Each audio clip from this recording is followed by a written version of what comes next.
코로나19 확산세가 지속하고 있는 가운데 8일 0시 기준 서울에서는 3만 7천여 명이 신규 확진 판정을 받았습니다. 서울의 중환자 전담 병상은 절반 정도 여유가 있습니다.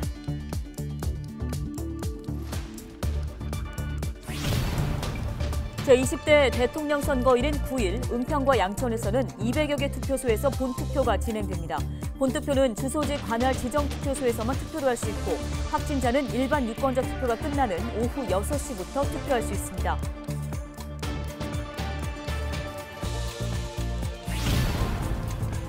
은평구가 올해 아동 친화 도시 세부 실행 계획을 발표했습니다. 아동 돌봄과 교육과 관련한 사업을 구상하고 있는데요. 정책 브리핑에서 자세한 내용 살펴보겠습니다.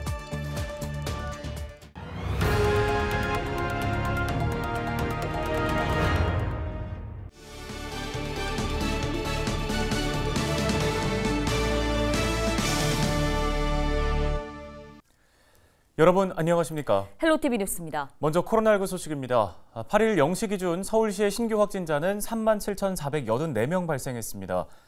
지역별 확진자는 양천이 1,481명, 은평이 1,685명 발생했는데요. 중환자 전담 병상의 가동률은 58.1%로 집계됐습니다. 집단 감염은 주로 어르신 요양시설에서 발생하고 있는데요. 은평구 소재 요양병원에서 14명, 서대문구 어르신 돌봄시설에서 16명의 확진자 등이 나왔습니다.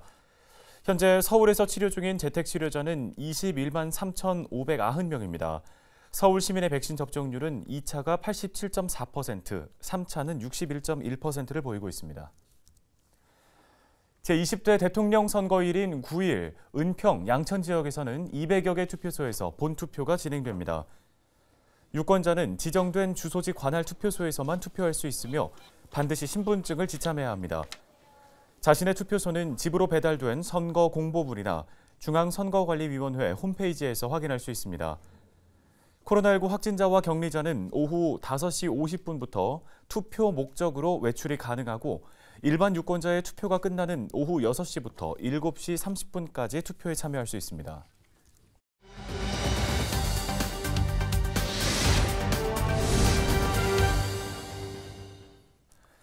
네, 오늘 정책 브리핑에서는 은평구의 아동 친화도시 조성 정책을 살펴보겠습니다. 세부적인 시행 계획이 나왔다고 하는데요. 네, 이 시간에는 김미경 은평구청 가정정책팀장 전화 연결해 보겠습니다. 자, 팀장님 먼저 은평구가 지난 2020년 유니세프로부터 아동 친화도시 인증을 받았습니다. 자, 그 이후에 이 아동 친화도시로서의 노력이나 성과 등이 나온 게 있을까요? 네, 은평구는 2020년 12월 14일 유니세프로부터 아동 친화도시로 인증을 받았습니다. 구에서는 내일의 희망, 아동이 행복한 은평이라는 비전 아래 구정에 대한 아동의 참여와 아동 권리인식 증진, 안전한 보호를 위해 노력하고 있습니다. 아동 참여를 위한 청소년 참여위원회, 청소년 참여 예산제가 활발히 운영되고 있고 아동의 목소리를 직접 청취하기 위한 만 13세 미만의 아동으로 구성된 아동 권리 모니터단도 출범하였습니다.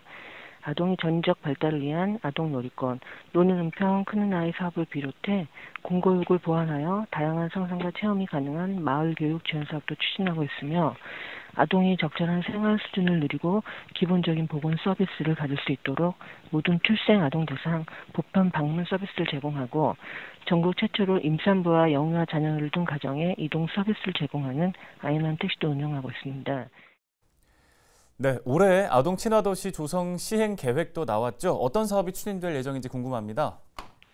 은평구 아동 친화도시 조성 2022년 연차별 시행 계획은 2020년에 수립한 기본 계획에 따라 추진 중인 4개년 계획의 3년차 계획입니다. 아동의 건강, 참여, 안전, 교육 및 홍보, 돌봄 등 총 5개의 조성 목표를 가지고 첫 번째, 아동의 건강을 최우선으로 건강한 먹거리 지원, 도농 상생 공급 급식 지원, 대기질 관리와 청결한 환경 정비, 예방 접종 및 마음 건강 다독임 운영 등을 통해 아동의 건강한 성장을 위한 10개 사업. 두 번째, 아동이 정책 수립 과정에 참여할 수 있도록 아동의 의견 수렴을 위한 제도와 절차를 마련하고 아동의 놀 권리를 보장하기 위한 기회를 제공하고자 아동 모니터단 구성 및 운영, 은평 혁신 교육지구 운영, 어린이 공원 정비 및 어린이 놀이터 조성 사업 등 13개 사업. 세 번째, 아동의 안전을 위한 요인에 대해 사전 예방 인프라를 구축하고 체계적인 대응 방안을 마련하고자 사회적 약자를 위한 스마트 도시 조성 및 통합 관제센터 운영, 스쿨존 스마트 횡단보도 인프라 구축 및 운영, 어린이 보호구역 내 교통안전, 도로 부속물 설치 관리 등 10개 사업. 네 번째, 아동을 대상으로 하는 폭력 예방 체계를 구축하고 적극적인 아동 권리 교육을 통해 다양한 욕구와 권리를 지닌 존재로서의 아동을 존중하는 사회적 분위기를 확산하고자 학교 폭력 예방 지원, 아동 권리 홍보 및 아카데미 운영, 은평 청소년 마을학교 운영 등 10개 사업. 다섯 번째, 구립 어린이집, 우리 동네 키움센터 확충, 지역아동센터 운영, 아이 돌봄 지원 사업, 은평형 마을 방과 후 지원 등으로 돌봄의 공공성을 강화하여 아동 돌봄 인프라를 구축하고자 10개 사업으로 총 18개 부서, 13개 추진과제, 53개 세부 사업을 부서 간의 적극적인 협치와 긴밀한 협력으로 시행계획 이행사항에 대한 지속적인 모니터링과 점검을 통해 사업들을 효과적으로 추진하고자 합니다. 네, 이런 아동 친화적 환경이 지역사회에 널리 자리 잡기 위해서는 아무래도 이제 주민들의 관심이 필요할 텐데요. 우리 모두 어떤 노력이 필요할지 끝으로 한 말씀 부탁드리겠습니다. 2020년 유니세프 아동 친화 도시 인증은 아동을 위한 정책의 추진 기반을 갖추었다는 것을 의미하는 시작점이라고 생각됩니다. 아동 친화적 제도와 체계를 지속적으로 구축하고 아동 친화 도시는 아동의 참여로 완성된다고 여겨져 구정에 대한 아동의 참여와 아동 권리 인식 증진을 위해 아동 참여권 보장을 중점적으로 추진하려고 합니다. 지속적인 아동 권리 전문 강사 양성과 파견, 아동과 부모 이외에 일반 국민을 대상으로 아동 권리 교육 채널 확대와 모니터링 등 아동 권리 교육 및 홍보에 힘쓰고자 합니다. 미래의 희망인 아동이 오늘 행복한 삶을 살 수 있도록 아동 참여권 확대, 아동 발달권 증진, 아동 보호권 강화, 아동 생존권 보장을 통한 아동의 권리가 지켜지는 아동 친화도시 은평이 아동이 주체가 되어 아동 정책을 실현하는 은평이 되고자 적극적인 정책 마련 및 실천해 나가도록 하겠습니다. 네, 알겠습니다. 말씀은 여기까지 듣겠습니다. 은평구 가족정책과 김미경 팀장이었습니다.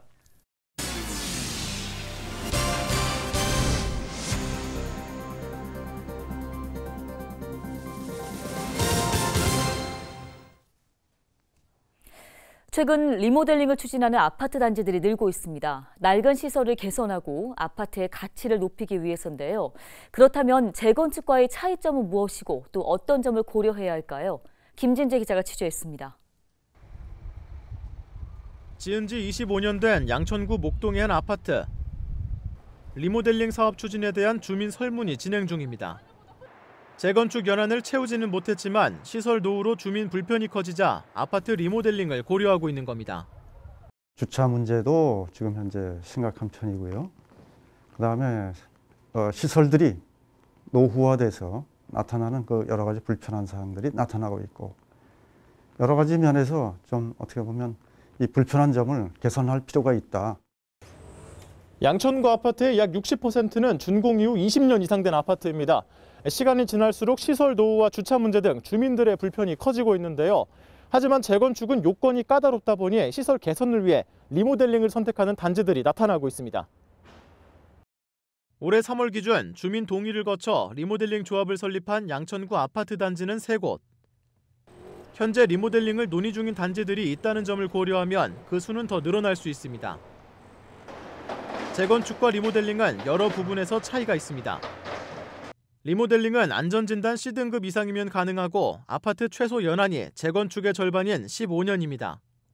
재건축과 비교했을 때 증축 범위와 기부 체납 여부, 임대주택 의무 비율 등이 다르고 평균 사업 기간이 짧습니다. 리모델링 조합을 설립하기 위해서는 단지 전체 주민의 3분의 2 이상, 동별 주민의 절반 이상이 동의해야 합니다. 하지만 평균적으로 세대당 1, 2억 원가량의 분담금을 내야 하는 등 고려해야 할 점도 있습니다. 재건축과 사업성을 비교해서 어느 것이 더 사업성이 있는지 충분한 검토를 해야 되고 분담 비용이 얼마 정도 나올 것인지를 추측하고 부동산의 자산 가치가 어느 정도 상승하는지. 업계에서는 공사비를 기준으로 올해 리모델링 시장 규모가 지난해의 2배 수준인 19조 원에 달할 것으로 추산하고 있습니다. 양천구에서도 리모델링 추진 단지들이 속속 등장하고 있는 상황. 실제 사업이 진행되면 주민 입장에서는 분담금 지불과 함께 사업 기간 동안 거주지가 바뀌는 만큼 사업 동의 전에 이런 부분들을 꼼꼼히 검토해야 합니다. 헬로티비 뉴스 김진재입니다.